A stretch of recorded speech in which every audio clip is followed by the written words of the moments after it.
kasi ng mas mataas sa grassroots. Siguro yung scope ng population doon. Doon magsisimula lahat eh. Every brand has a story, Pagsukat yun ng sapatos, but this one started on the court, in the streets, and in the heart of the community. This is Hoop Style, where basketball meets brotherhood, style meets story, and every win is shared.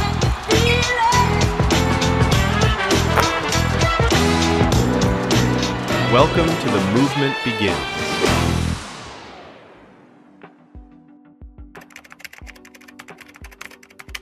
question ko lang sa'yo, Sir Mark, ano yung feeling sa mga panahon ngayon na makita mo na suot ng mga bata or sa community yung brand mo? Shoes, apparels, anong feeling? So, yung feeling lang naman nararamdaman ko dun is, halimbawa, mga paliga.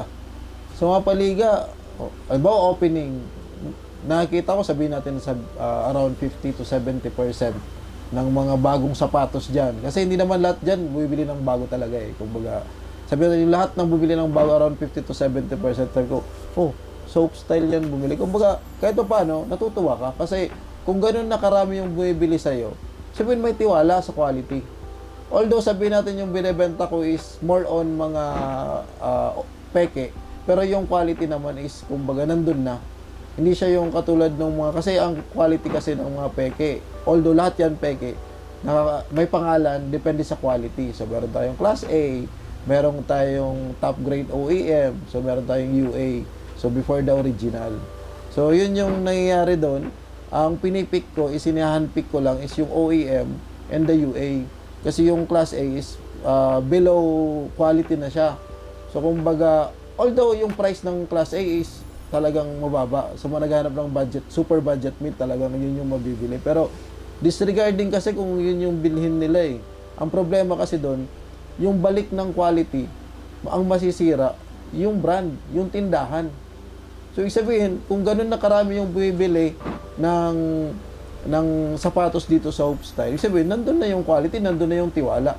So, kaya ang ginawa ko, more on nagpo-focus ako sa OEM. Kaya natutuwa ako sa mga customers, sa mga buyers na sumusuporta sa Hoop Style. So ever since na pagsimula ko dito sa shop, which is 2 years ago, and kahit nung nasa bahay pa ako kasi nagsimula ako sa bahay, wala namang ganito na talagang display or walang on hand. Ang ginagawa ko lang nun, pre-order lang eh. Kaya nag-come up ako na magkaroon ng store. Kasi sabi ko, nasa unang-unang bagay, nasa bahay ako. Wala akong on hand. Nagpa-pre-order. Tapos, merong bumibili. Sabi ko, may bumibili na wala akong on hand. Di naman ako nasisiruan sa isang buwan. Kung baka sabihin natin na isang sapatos sa isang buwan nung nasa bahay pa lang ako. Sabi ko, why not kaya ako maglabas nag-shop? Kasi kung nandun na nga yung tiwala na wala kang on hand, what more pa pag may nakita ka ng shop na kung ba may display na. So, yun, natuwa ako sa sa mga supporter ng Hoop Style. Anong vision mo, sir, sa community?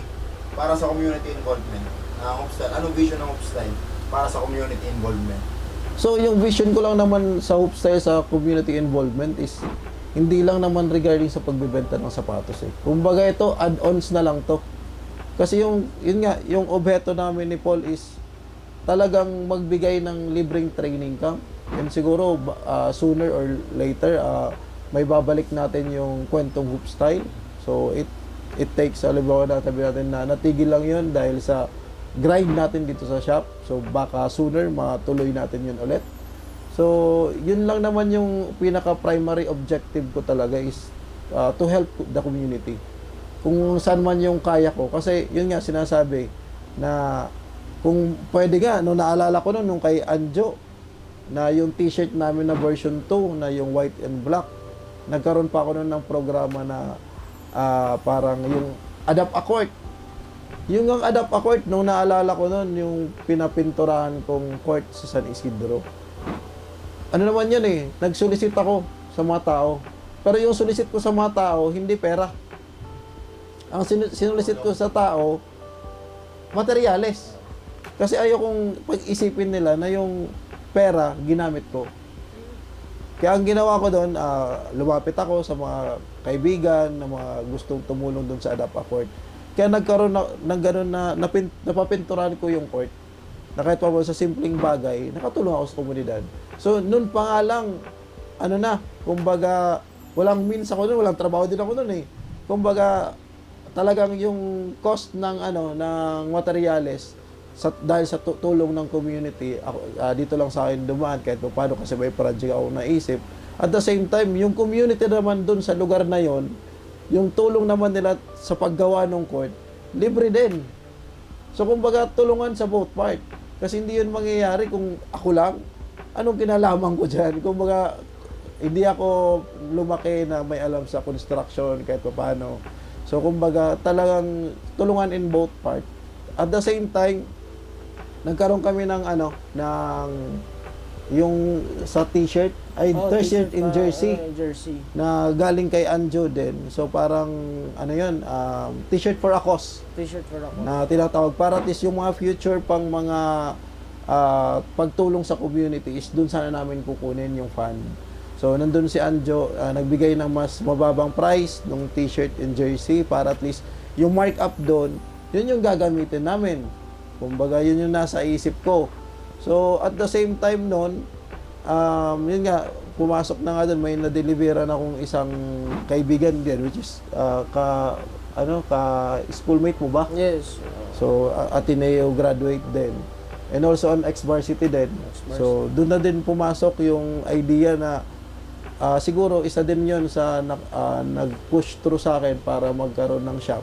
Kasi naalala ko noon, yung sinabi niya sa akin na bumili siya sa akin ng jersey. So, ano nga to? Sabi ko, para kako yan sa parang t-shirt or jersey for a cause. So, kung ano man kako yung markup na nilagay namin dyan, mapupunta yun sa mga activities ng Hoop Style. So, sabi naman niya sa akin, okay nga bro, wala namang problema nga ako dun nga sa ideas mo.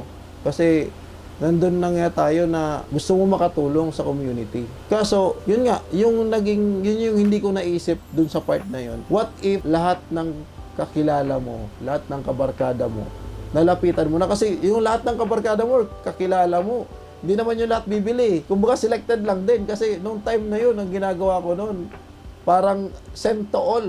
Isang message sa messenger, send to all. Kung sino yung magre-response, doon tayo magpapagawa ng parang listing kasi parang pre-order din siya. Kung sino yung nag-confirm ng order, sesend ko kay Anjo para magawa ng jersey or ng t-shirt. So, yung sabi niya, okay, nandun na nga tayo. Wala tayong problema doon kasi maganda yung objeto mo. Kaso, ito yung isipin mo. Paano kung naubos mo na lahat ng kabarkada or kaibigan mo or kabola mo na yung naubos mo ng offeran ng ganun na adapt t-shirt t-shirt for a cause. So sabi ko, sabay ka ako, tama ka. So sabi niya sa akin, bro, kung gusto mo ngayon makatulong sa ibang tao, sa komunidad, tulungan mo muna yung sarili mo. Kasi pag tinulungan mo ang sarili mo, mabilis na lang na makatulong sa iba. Kasi hindi mo na kailangan lumapit. Kumbaga, kung kaya mo lang naman na ikaw na mismo, why not lalapit ka pa sa iba? So, yun. Sabi ko, sabay ka ako, tama. Kasi, kung patuloy lang ako ng sulisit, parang ang nakakapal naman ang mukha. Kumbaga, alam naman na isinulisitan na kita the first time, pag another project na naman is another solicit na naman. So, parang nakakaya na. So, sa bagay, may point siya doon. Iisip ka na eh. Oo. Kaya ka na. Kumbaga, ang iba nga, kung iisipin mo, nagsulisit ka na nga sa akin, tapos, sunod naman, nagsusulisit ka, tapos, nakikater masyado or sabihin natin na nakikilala is yung sayo. Nandun na yung pag-iisip ng gano'n ng tao eh. So, yun lang yun. Talagang ever since naman talaga, Hoop Style is through helping the community. Ano yung moment sa community na talagang tumatak sa'yo bilang ikaw ay nagko-coach? Well, sa akin naman, kami naman ni Mark, di ba? Sabi nga natin, for the love of the game. Yung makita mo yung mga natulungan mo dati or naturuan mo. So, hindi naman sinasabi natulungan talaga. Makikita mo sa sentro, naglalakad, tatawagin ka, salamat. Ako, pasalamat sa'yo. Paisip ka rin, para saan? Na simple na nag-basketball camp ka, nag-basketball clinic kayo, 'di ba? Naalala niya pa rin kung ano yung, 'di ba, yung naturo mo. Hindi, So, yung isang part nga doon, Paul, is ano kahit sabihin natin na hindi ka nga kilalang coach and then nahandilan mo siya. Yung bigla kang tatawagin na coach, oo. kahit pa paano, iba na yun. Ibig sabihin, may learnings. Iba yung impact din kasi. Oo. Like, right now, yan, coach ako for hoop style. May ano na lang sa'yo, oh, good luck, coach. Sino yun? Hindi mo naman kilala, di ba? Kilala ka. Kumbaga sa karamihan kasi And then, ng tinuturuan yan, karamihan ng tinuturuan. And then, the way ako, personally mag-handle, appreciate din nila. So, maganda kasi may sistema, ganun. The way, paano paano Execute. diba? Yun, nakakataba ng puso, nakakatuwa. Kasi sabi nga, na tumatak din talaga yun. Nung pinento niya nga sa akin, tulungan mo muna yung sarili mo bago mo tulungan yung iba. Diba? Kasi ganun din ako dati. Sabi ko, totoo naman, di ba? Paunti-unti, hindi mo naman pwedeng isahan eh. Hindi naman pwedeng naisip mo to bukas, okay na. Diba? So, lagi naman kami nagkikwentuhan ni Mark pagdating sa mga ganyan. So, paisa-isa lang. Sabi ko, wag natin i-pressure yung sarili natin. Nandun ka na sa posisyon na pwede ka na, yun nga, gusto mong mangyari. So, yun din, gusto namin na, involve the community. Mag-level up din. Kasi nga, nabanggit namin kanina, diba? Pag nagba-basketball camp, kami lang yung may uniform. Although, sasabihin, free naman free. But, May fees na may fee pa babayaran. for t-shirt. Kasi yung rason namin dun is, 'di ba, magkaroon din ng sense of entitlement yung bata. Na once na nandun siya, hindi siya mahihiyang gumalaw kasi, uy, para-pareho kami. Kasi minsan may na-experience kaming ganyan yung parang, 'di ba, pumunta dun yung bata tapos ayaw niya mag-participate kasi nakikita niya yung iba nag-avail nung nag-avail ng t-shirt. Kasi wala naman talaga mark up dun sa t-shirt Minsan may mga sablay din talaga na may mga natitirang t-shirt. Ano gagawin natin dyan? Hindi naman natin masusuot yan. As in talaga, baka isipin ng iba, baka kumikita kayo dyan. Hindi, wala talaga. Abonado pa nga Abonado pa ako kung iisipin So, mabalik tayo sa tanong ng mga ganun.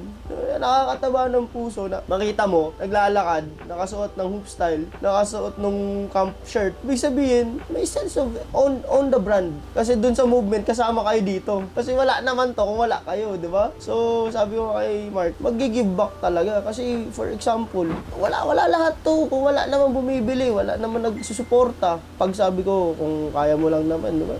Why not? Pero pag hindi naman, ba't mo pipilitin? Di ba? So, sabi ko naman sa kanya, minsan, pag ka din pa-trigger, so, trigger happy ka na, oy, tulong.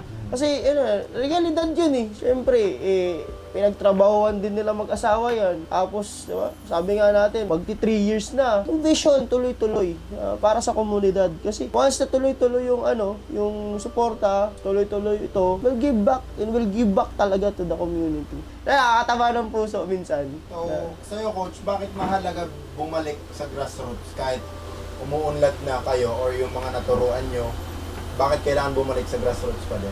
Well, kami wala kasi sa mindset namin na dito kami sa level na to na. Hindi na minsan hindi sumagi sa isip namin parang talaga doon kami magfo-focus kasi doon kami talaga na doon kami nagsimula at doon sila nag-grow bilang business owner mag-asawa. Sabi ko salimpusa na naman ako dito joke lang. So, pero yun lang, pasalamat din ako kay Mark kasi malaking yun. Tinuring niya ako talaga like now, talagang kaibigan na totoo. So, yun, pasalamat din para sa akin sa personal development ko din, mayroon din may pabalik din Hindi sumasagi sa isip namin na wag na tayo sa grassroots, ibang level na tayo Walang ganun. Kasi number 1 yun naman talaga yung napag-usapan namin.